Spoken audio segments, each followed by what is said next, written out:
കുഴപ്പമൊന്നുമില്ല.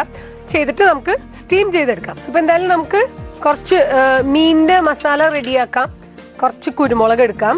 1 ടീസ്പൂൺ കുരുമുളക് ഉണ്ട്. കുറച്ച് ഉപ്പിടാം, കുറച്ച് മഞ്ഞപ്പൊടി, പിന്നെ ഞാൻ പറഞ്ഞ പോലെ വിനീഗറോ അല്ലെങ്കിൽ ലൈം ജ്യൂസോ അല്ലെങ്കിൽ വെള്ളമോ നമ്മുടെ ഇഷ്ടാനുസരണം കുറച്ച് ആഡ് ചെയ്തിട്ട് ഇതൊന്ന് ബ്ലെൻഡ് ചെയ്യാം.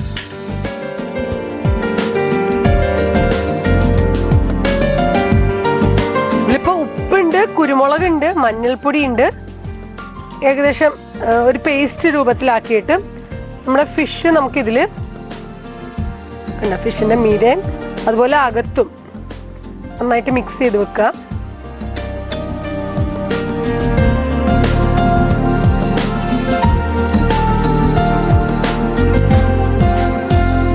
നമ്മൾ കണ്ടു പെപ്പറും കുറച്ച് മഞ്ഞപ്പൊടിയും ഉപ്പും പിന്നെ വിനാഗിരി അല്ലെങ്കിൽ ലൈം ജ്യൂസോ കുറച്ച് വെള്ളമോ എന്തെങ്കിലും ഇട്ടൊരു നന്നായിട്ട് ബ്ലെൻഡ് ചെയ്ത് നമ്മൾ മീൻ അതിൽ നല്ലപോലെ പെരട്ടി അകത്തും പുറത്തും ഒരു അരമണിക്കൂർ മാരിനേറ്റ് ചെയ്ത് വെക്കാം. ഇനിയിപ്പോ സപ്പോസ് തിരക്കാണെങ്കിൽ വെച്ചില്ലെങ്കിലും കുഴപ്പമൊന്നുമില്ല. അപ്പൊ എന്തായാലും നേരത്തെ തന്നെ നമ്മൾ സ്റ്റീമർ റെഡിയായി കണ്ടില്ലേ, നല്ല ആവിയൊക്കെ വരുന്നുണ്ട്. സോ നമുക്ക് ഒരു വാഴയില എടുത്തിട്ട് താഴെ പ്ലേസ് ചെയ്യാം. എന്നിട്ട് ഈ വാഴലിന്റെ മീതെ നമുക്ക് നമ്മുടെ ഫിഷ് വെക്കാം. ഓക്കെ, എന്നിട്ട് നമുക്ക് ഈ വാഴയില കൊണ്ട് പതിയെ പൊതിഞ്ഞ് മീതെ ഒരു വാഴയിലയും കൂടെ വെച്ച് എന്നിട്ട് ഇത് മൂടി അടച്ചൊരു 5 മിനിറ്റ് മതി. കാരണം എന്താ വെച്ചിട്ടുണ്ടെങ്കിൽ ഫിഷിന്റെ ആ റിയൽ ടേസ്റ്റ് കളയാതെ ജസ്റ്റ് ഒരു പാർ കുക്കിംഗ് എന്ന് പറയും, അതായത് ഒരു ഹാഫ് ബോയിൽഡ് അല്ലെങ്കിൽ ഹാഫ് കുക്കിംഗ് നമ്മൾ ചെയ്യുന്നുള്ളൂ. അപ്പൊ അങ്ങനത്തെ ഒരു കുക്കിംഗ് രീതിയാണ് നമ്മൾ ഇത് ചെയ്യുന്നത്. അപ്പൊ മീനിന്റെ ആ ഒരു ചെറിയൊരു മീനിന്റെ കറക്റ്റ് ആയിട്ടുള്ള ടേസ്റ്റ് നമുക്ക് കിട്ടും, മാംസത്തിന്റെ ആ രുചി ഉണ്ടാവും. എന്നാൽ ഇത് കുറച്ച് കുക്ക്ഡ് ആണ് താനും, കാരണം ഫിഷിനൊന്നും അധികം വേവില്ല. നമുക്കറിയാം തിളക്കുമ്പോൾ തന്നെ വെന്തിങ്ങോട് വിടർന്നു വരും ചില മീനൊക്കെ. അപ്പൊ എന്തായാലും നമുക്ക് ഒരു 5 മിനിറ്റ് നമുക്ക് ഇതിൽ വെക്കാം. മീൻ ടൈം നമുക്ക് ഇതിന്റെ മസാല റെഡിയാക്കാം. ഇപ്പുറത്തെ അടുപ്പിൽ നമ്മളൊരു പാൻ വെച്ചിട്ടുണ്ട്. സോ നമുക്ക് കുറച്ച് എണ്ണ ഒഴിക്കാം. വളരെ കുറച്ച് 1 ടീസ്പൂൺ എണ്ണ ഒഴിച്ചാൽ മതി. കാരണം നമ്മള് ഭയങ്കരമായിട്ട് ഹെൽത്ത് കോൺഷ്യസ് ആയിട്ടുള്ള ആളുകൾക്ക് വേണ്ടിയിട്ടാണ് ഇത് ചെയ്യുന്നത് തന്നെ. ഒരുപാട് എണ്ണ ഒഴിക്കാൻ പാടില്ല. 1 ടീസ്പൂൺ, പ്രത്യേകിച്ച് നോൺ സ്റ്റിക്കിലാവുമ്പോൾ എണ്ണ അതിന്റെ യൂസേജ് പിന്നെയും കുറക്കാം. നമുക്ക് ഈ സവോള നീളത്തിലരിഞ്ഞ സവോളയാണ്. ഒരു 2 മീനിന് ഏകദേശം ഒരു വലിയ സവോളയാണെങ്കിലും മതിയാവും. സവോള ഇട്ടിട്ട് ചെറുതായിട്ടൊന്ന് വഴറ്റിയെടുക്കാം. സവോള ഇങ്ങനെ ചൂട് തട്ടുമ്പോൾ ഒരു പിങ്കിഷ് കളറായിട്ട് വരും. അപ്പൊ സവോള നല്ലപോലെ വാടിയതിന് ശേഷം മാത്രമാണ് നമ്മൾ ബാക്കിയുള്ളതൊക്കെ ഇടാൻ പോണത്.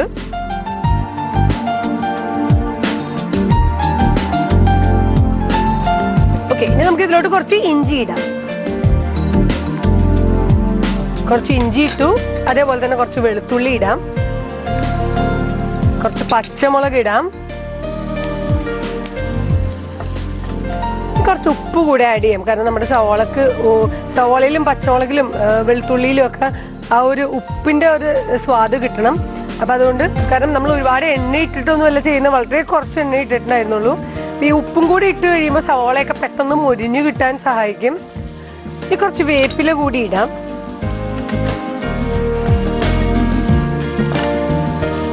ചെറുതായിട്ടൊന്ന് വാട്ടിയെടുത്താൽ മതി. കാരണം അധികം നമ്മള് ചില വെജിറ്റബിൾസ്, ചില ഫുഡ്, അതായത് മീറ്റ് ആണെങ്കിലും ചിക്കൻ ആണെങ്കിലും ചില സമയത്ത് നമ്മൾ കഴിക്കുമ്പോൾ ഒരുപാട് അതായത് മസാലയും അങ്ങനെയൊന്നും ഉണ്ടാവില്ല. ഇത് വളരെ ലൈറ്റ് ആയിട്ടുള്ള ഒരു വേ ഓഫ് കുക്കിംഗ് ആണ്. അപ്പം എരിവിനാണ് ചെറുതായിട്ട് നമ്മൾ പച്ചമുളക് അരിഞ്ഞിട്ടിരിക്കുന്നത്. അതുപോലെ ഇഞ്ചി ഉണ്ട്, വെളുത്തുള്ളി ഉണ്ട്, വേപ്പിലയുണ്ട്. എല്ലാത്തിൻ്റെയും ആ ഒരു ഫ്ലേവർ കിട്ടുകയും ചെയ്യും. എന്നാൽ നമ്മൾ ഒരുപാട് ഇത് കുക്ക് ചെയ്യുന്നില്ല, ഇടക്ക് കഴിക്കുമ്പോൾ എടുത്ത് കടിക്കാൻ പാകത്തിനാണ് എല്ലാം ചെയ്തിരിക്കുന്നത്. ഇനി വളരെ കുറച്ച് മഞ്ഞളിടാം. ഇനി നമുക്ക് ഒരു ഇത്തിരി, വളരെ കുറച്ച് മല്ലിപ്പൊടി, ഒരു 1/4 ടീസ്പൂൺ മതി മല്ലിപ്പൊടി ഇടാം. ഇനി കൂടുതൽ സ്പൈസി ആവണമെന്നുണ്ടെങ്കിൽ നമുക്ക് കുറച്ചുകൂടെ പെപ്പർ നമുക്ക് നമ്മളുടെ ഈ ഓണിയനൊക്കെ സോട്ട് ചെയ്യണേൽ ഇടാം, കുറച്ചുകൂടെ സ്പൈസി ആയിരിക്കും. അല്ലാന്നുണ്ടെങ്കിൽ മുളക് പൊടി ഇടാം. നമുക്ക് ഡിപ്പെൻസ്, നമ്മുടെ ഇഷ്ടം അനുസരിച്ച് നമുക്ക് അതിൽ കുറച്ചൊക്കെ മോഡുലേഷൻസ് വരുത്താം ഉറപ്പായിട്ടും. അപ്പോൾ ഞാനിതിപ്പോൾ അത്ര സ്പൈസി ആക്കുന്നില്ല. ശരിക്കും എനിക്ക് പച്ചമുളക് ഉണ്ട്, ഇഞ്ചിയുടെയും വെളുത്തുള്ളിയുടെയും സ്പൈസിനെസ് ഓൾറെഡി ഇതിലുണ്ടാവും. പിന്നെ ഓണിയൻ ഉണ്ട്, ഉപ്പ് ഇട്ടിട്ടുണ്ട്, കുറച്ച് മല്ലി ഇട്ടിട്ടുണ്ട്, ഒരിത്തിരി മഞ്ഞൾ ഇട്ടിട്ടുണ്ട്. അപ്പോൾ ഏകദേശം സോട്ട് ചെയ്ത് ഇത് എനിക്ക് മതി, ഇത്രയും സോട്ട് ചെയ്താൽ മതി. അപ്പോൾ എന്തായാലും ഇനി എൻ്റെ മീൻ എവിടം വരെ ആയി നമുക്ക് നോക്കാം. പുഴുങ്ങിയ മീനിന്റെ ഒരു മണമില്ലേ, ആ ഒരു ഫ്ലേവർ ശരിക്കും കിട്ടുന്നുണ്ട്. അതെല്ലാം നമുക്ക് തുറന്നു നോക്കാം എവിടെ വരെ. യെസ്, ഇത്ര ആയാൽ മതി. ഇനി നമുക്ക് വേണമെന്നുണ്ടെങ്കിൽ ഒന്നുകൂടി ഇത് തിരിച്ചിടാം.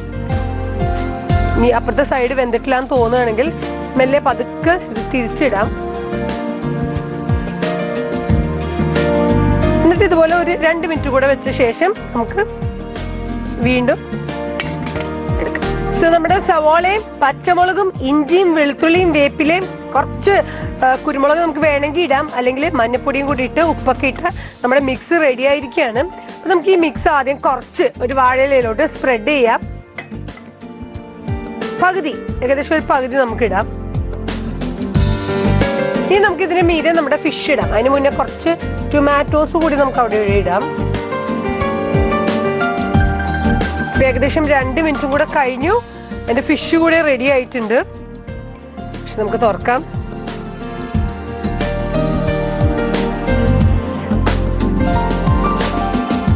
നമുക്ക് അടുത്ത ഫിഷ് കൂടി വെക്കാം. ഇനി ഇതിന്റെ മീതെ നമുക്ക് കുറച്ച് വീണ്ടും നമ്മുടെ ബാക്കിയുള്ള സവോളയും പച്ചമുളകും ഒക്കെ കൂടി ഇടാം. ഇനി നമ്മുടെ ഫ്രഷ് ആയിട്ടുള്ള ടൊമാറ്റോ സ്ലൈസ് ചെയ്തത് കുറച്ചും കൂടെ നമുക്ക് ഇതിന്റെ സൈഡിലിടാം. കാരണം മീൻ കഴിക്കുമ്പോൾ ഇടക്കിടക്ക് നമുക്ക് ടൊമാറ്റോ ഒക്കെ എടുത്ത് കഴിക്കാൻ വേണ്ടി കൂട്ടി കഴിക്കണം.